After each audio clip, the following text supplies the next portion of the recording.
Hello everyone! Welcome back to the channel, and for this video, ang focus naman natin ay ang rounding off of significant figures. So from the previous video, we had the rules of significant figures. This time, pag-usapan natin kung paano ba mag-round off ng mga values in terms of significant figures. So tara, wag na natin patagalin pa. Let us watch the video. Also, makakatulong din ito not only for identifying the number of significant figures, but also in rounding off significant figures. Now, mahalaga ito, no? Especially sa mga measurements natin sa physics. Lalo pat significant figures are essential in determining the accuracy of our measurements. So, the closer we are to the significant values, the more accurate we are sa ating mga measurements. Now, we have here two sets of activities. Round the following in designated number of significant figures and round the following into two significant figures. So on the left side, ira-round off natin mga values depende sa kung ilan yung dapat nating significant figure, and then naka-close tayo sa two significant figure na pagra-round off. So we have to recall yung rounding off system natin. Okay, so first example, 49,084 into two significant figures.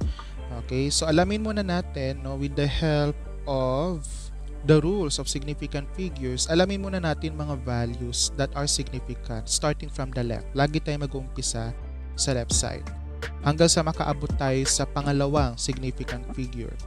Now, si 4, syempre significant iyan. And then si 9, significant. So, dalawa na ngayon significant. So, hanggang kay 9 lang yung magiging pang-significant figure natin.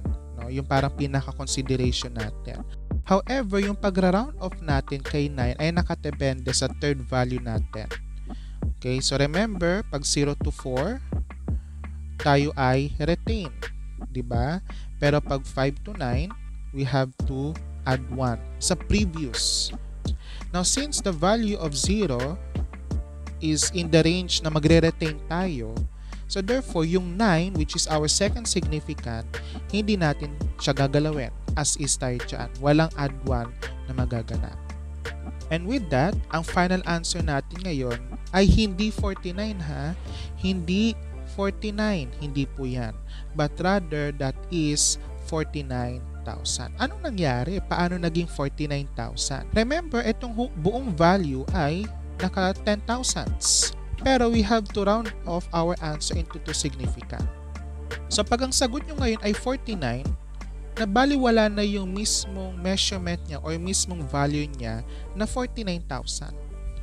So para ma-retain natin siya na naka 10,000s into its place value, yung succeeding values after nung second significant number natin, gagawin natin 0. That will be called the placeholders. Okay, kumbaga in lieu siya doon sa ating values that are no longer classified as significant. Okay, and para mas maintindihan natin yan, we have the following examples.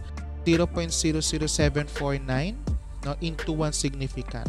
So itong given natin, we have to round off only into one significant. So starting from the left, identify natin yung mga significant figures. Now of course, si 0, yung dalawang 0 na nandito, hindi siya classified as significant.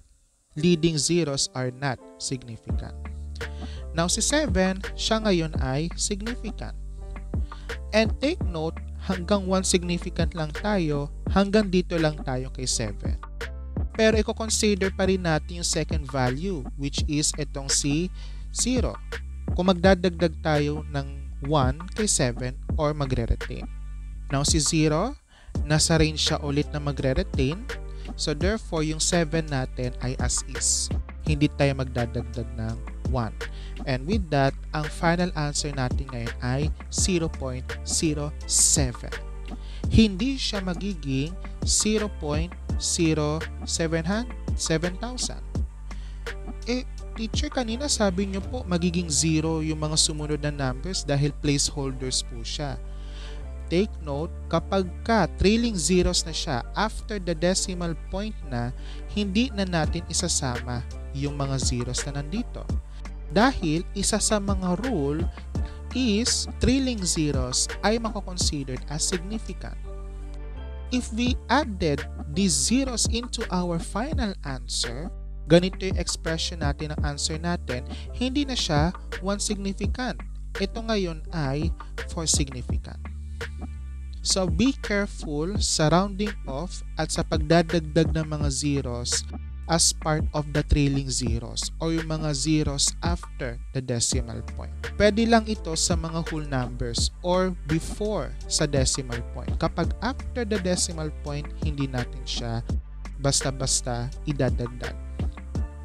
Next, third example. Same value pero this time naka 2 significant. So alam naman natin na si 7 yung unang significant number natin. Yung sumunod na value and that is 0, that is our second significant pertaining to the second rule. Naka-sandwich si 0 kay 7 and kay 4. And since this is in between the non-zero digits, pasok siya sa ating classification. Now, 2 significant, hanggang kay 0 lamang tayo supposed to be.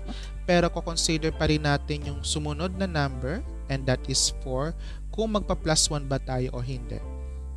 Again, nasa range pa rin tayo na hindi tayo magpa-plus 1. So yung 0 natin this time as is, retain iyan. And therefore, ang ating answer ay 0.070.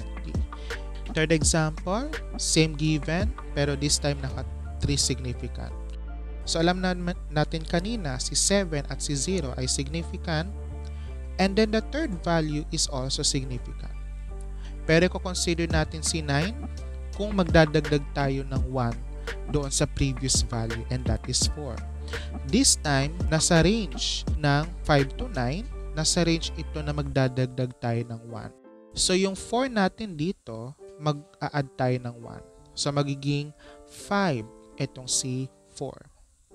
And with that, our final answer rounded off into significant figures will be 0.0705 or 705 thousandths. Next, 9,705 into 3 significant. So si 9, si 7, and si 0 ay parehas na significant. So hanggang 0 lang tayo. Pero si 5, i-consider natin yan kung magdadagdag tayo kay 0 o hindi. Again, magdadagdag tayo kasi itong si 5 ay nasa range na kailangan natin mag-add 1 sa previous number. And pasok, again, si 5 na pwede tayo maglagay ng 0 kasi whole number siya. Okay, hindi siya trailing 0. Hindi siya magiging trailing 0.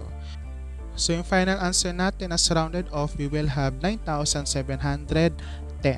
Okay? We have the other examples on the right, round the following into 2 significant. So lahat na nandito ngayon, ira-round lang natin siya into 2 significant figures. Strictly lamang tayo doon. So we have 2,941. So magbilang ulit tayo, identify natin from the left yung mga values that are significant. Si 2 at saka si 9. So hanggang dyan lang tayo, pero kukonsider natin si 4 kung magdadagdag tayo kay 9 o hindi. Yung range niya, hindi siya pang add 1. So, ang final answer natin ay 2,900 with 4 and 1 being replaced by zeros as our placeholders. Next, 111,200. Pang 2 significant ulit, yung first 2, yung third number, hindi siya pang plus 1. So, the remaining values now will be zeros as our, again, placeholders, magiging 110,000. Next, 7.080. So, yung 7 at saka yung 0. Trailing 0 siya. Yung third number, consider kung mag-a-add 1 o hindi. So, dahil pasok siya doon sa pag-a-add 1, yung 0 ngayon ay magiging 1. And then, yung dalawa pang numbers na natitira, magiging 0, pero magiging trailing 0 siya. Hindi natin siya ipapakita as our final answer. Therefore, we only have 7.1. Kasi pag pinakita natin siya as 7.100, hindi na siya 2 significant. Ito ngayon ay 4 significant. Next, we have 0.003562. So, pang 2 significant ulit. Of course, yung leading zeros, hindi siya significant. We only have 3 and 5. So, hanggang dyan ulit. But considering the third value, mag-a-add 1 ulit tayo dyan. The remaining numbers will now become 0. However, this is now a trailing 0. hindi natin sila ulit ilalagay. So we only have 0.0036.